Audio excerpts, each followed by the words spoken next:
Hello, hi, welcome to the Lipstick Chat. We are back with a quick update of Isita the Enemy.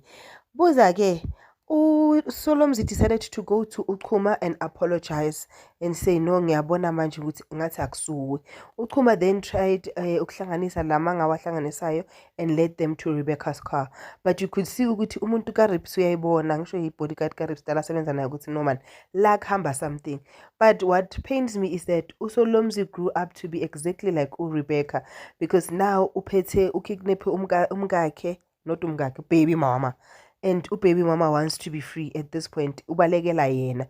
But because I understand and he's not seeing the bigger picture, he's doing what he needs to do. Hayi ke ugelweni uMadlamini isangoma limqabuzisa izinto limenzisa izinto ezinkulu cause manje sekanamandla ugel. Makakhuleka nje abashawa amahorisi. Hey yazini isiphithiphithi esontweni lalaphayana but isonto lakhe lona vele liyakhula. Izinto ziyayenzeka and uyakhohlwa ukuthi sometimes akusina lezi zinto zalesangoma ifaith yakhe ekhulisa ibandla but nonetheless asiphumeni lapho. Alright, njengoba selikhulile kaSo semele ayenze ama-sacrifices after sacrifices after sacrifices. The question is, when will she stop and how much does she want this power? I-beauty pageant iyaqhubeka no ex-husband yaka Thenjiwe ungenile uTK manje naye uzocompete laphayana bayambuza ukuthi na uyangena athi yangiyangena hayi bajabule ukuthi uTK uyangena.